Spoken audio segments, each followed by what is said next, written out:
Muy bien, abrimos nuestras Biblias en Apocalipsis, capítulo 1. Apocalipsis, capítulo 1. Y vamos a leer del versículo 1 al versículo 3, siguiendo la línea que estamos viendo estos últimos domingos, profundizando en el versículo 3, pero vamos a leer del versículo 1 al versículo 3. Vamos a orar una vez más por la palabra del Señor. Señor, te damos las gracias por tu palabra. Te damos las gracias porque eres tú hablando con cada uno de nosotros. Y te rogamos, Señor, que tengamos oídos para oír tu palabra. Que pongamos la atención que es necesaria para entender lo que tú quieres hablar con los que estamos aquí, Señor. Te lo pedimos en el nombre de Jesús. Amén.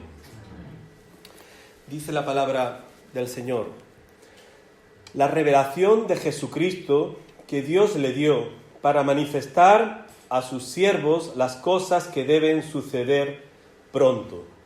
Y la declaró enviándola por medio de su ángel a su siervo Juan, que ha dado testimonio de la palabra de Dios y del testimonio de Jesucristo y de todas las cosas que ha visto. Bienaventurado el que lee y los que oyen las palabras de esta profecía y guardan las cosas en ella escritas, porque el tiempo está cerca.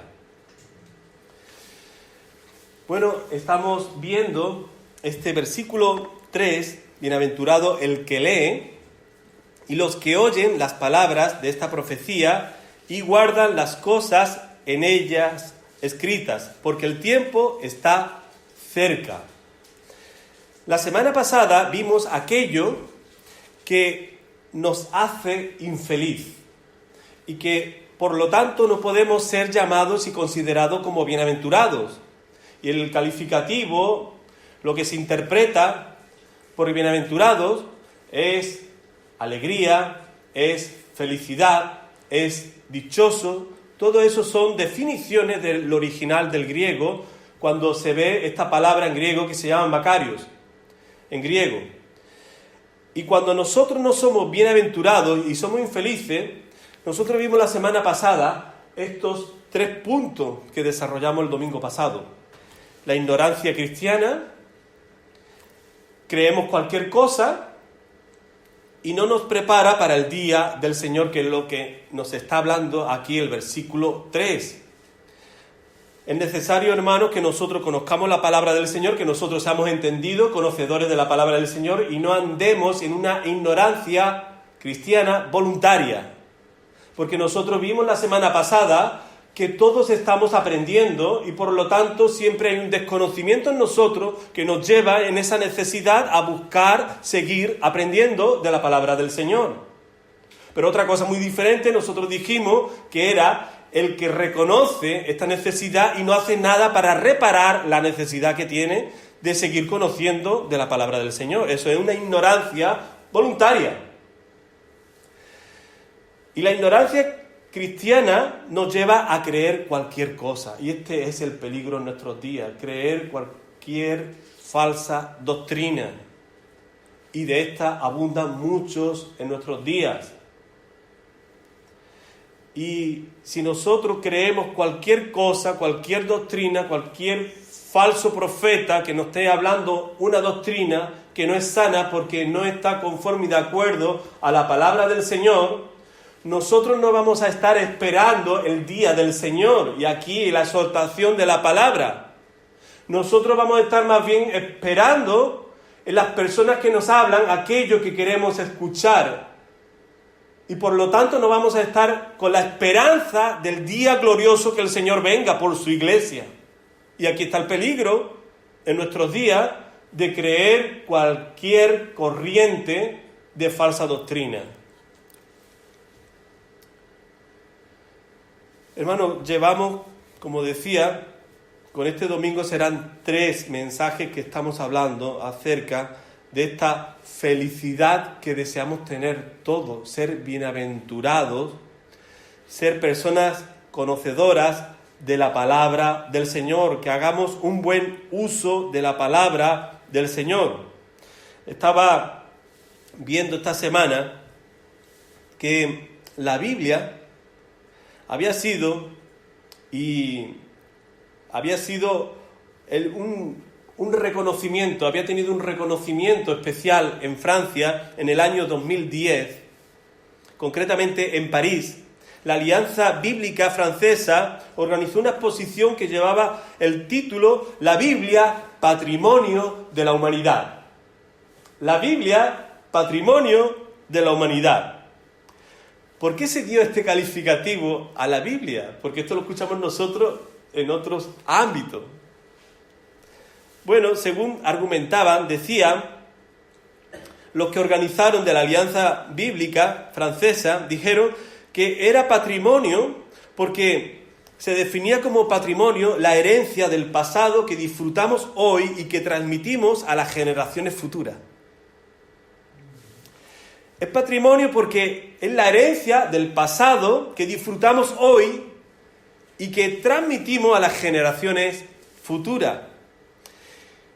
Y también está el reconocimiento de la humanidad, porque en ella la han escrito diferentes autores en diferentes épocas, y nosotros sabemos de eso, que la Biblia ha sido escrita en diferentes épocas, diferentes personalidades, diferentes contextos sociales en donde se ha escrito, y así podríamos argumentar muchas cosas y detalles que en definitiva se ponen de acuerdo y tiene coherencia todos los libros de la Biblia en que Dios está hablando a la persona que escribe, es inspirado por el Señor, y también nosotros podemos percibir que Dios es unificado en todos los autores que escriben la Biblia. Y también la Biblia, hermano, tenemos que recordar que responde a las preguntas que el hombre siempre se ha hecho en la historia de la humanidad. ¿Quién soy? ¿De dónde vengo? ¿A dónde voy? ¿Qué pasa conmigo una vez que me muera? Etcétera, etcétera, etcétera.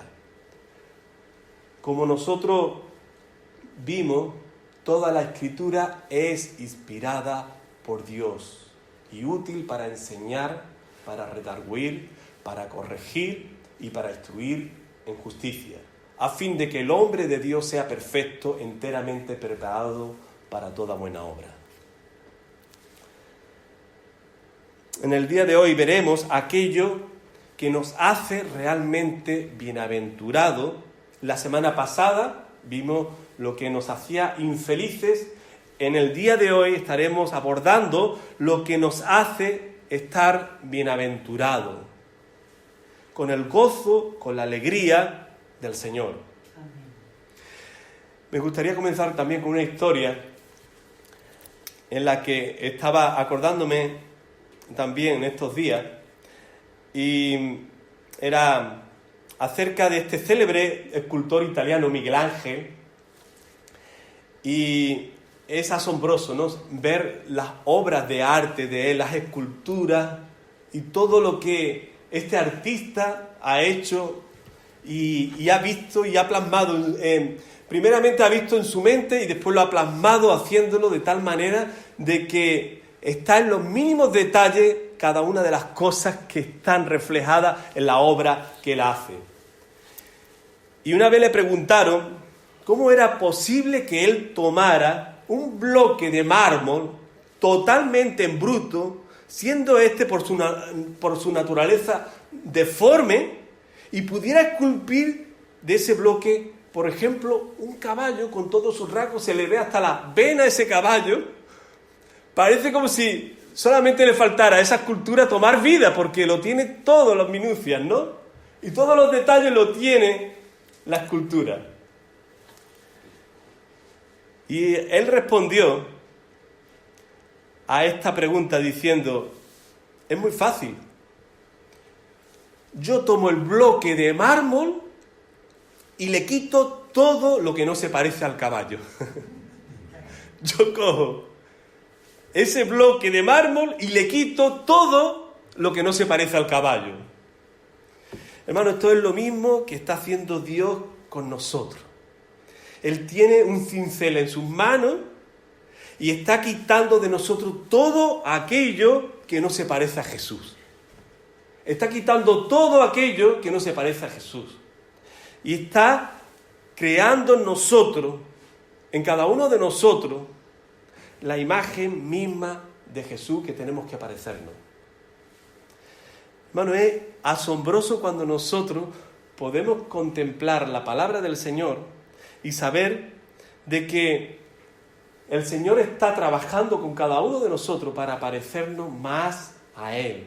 Y que un día estaremos con Él. Esto es lo más glorioso, hermano, que nosotros podemos pensar y considerar en estos momentos. Que el cielo será glorioso, no porque habrá calles de oro, puertas de perla. El cielo será glorioso porque Jesús va a estar allí. Y lo segundo más asombroso que nosotros podemos también meditar y pensar en estos momentos aquí, es que también lo grandioso y lo sublime va a ser que cada uno de nosotros vamos a estar en la presencia del Señor. Y que nosotros nos estamos preparando y nos estamos gozando y nos estamos alegrando, meditando en las palabras del Señor, porque un día estaremos frente a frente, como hemos alabado al Señor, delante de la presencia del Señor, cara a cara. Hermano, dice en Romanos 8:28, porque a los que aman a Dios todas las cosas les ayudan a bien. Ahora, si nos escucharan los de la teología de la prosperidad, diría, bueno, eso es tener un buen coche, eso es tener una buena casa, eso es tener de todo y sobrarle de todo. No, porque hay que seguir leyendo la palabra del Señor y nos dice, esto es a los que conforme a su propósito son llamados.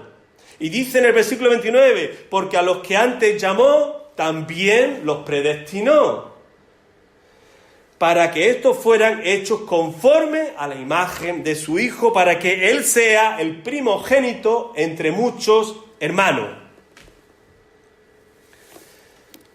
Así que, hermanos, nosotros estamos controlados, sometidos a la autoridad de Dios, y nosotros estamos haciendo las cosas de acuerdo al patrón que Dios tiene reglado para aplicar en nuestras vidas, y nosotros estamos cumpliendo ese diseño que Dios ve en cada uno de nosotros. Hermanos, lo que vamos a ver en el día de hoy, estos son los 3 puntos. Bienaventurado está siendo dicho para los cristianos. Bienaventurado tiene el propósito de hacerle bien al cristiano. Y bienaventurado es cuando uno pone de su parte en guardar la palabra. Bienaventurado está siendo dicho para los cristianos. Nosotros vamos a ser bienaventurados con la actitud que nos presentemos delante de la palabra del Señor y leamos la palabra del Señor sabiendo que es del Señor esta palabra, esta autoridad suprema, y que me va a bendecir a mí. Bienaventurado tiene el propósito de hacerle bien al cristiano, es el segundo punto. Y el tercero, bienaventurado, es cuando uno pone de su parte en guardar la palabra, porque si no, nada de lo que hemos dicho anteriormente vale. Bienaventurado está siendo dicho a los cristianos. Para aquellos que conocen que en la palabra de Dios se halla el Salvador, que nos está hablando y nos está hablando de Dios, de las cosas sublimes, de las cosas gloriosas, nosotros tenemos que poner, como decía antes, la atención, porque esta palabra de Dios es como el bisturí en las manos de un cirujano que abre y si hay una parte que está mal, como un órgano, como puede ser el corazón, El cirujano va a coger ese corazón y va a intentar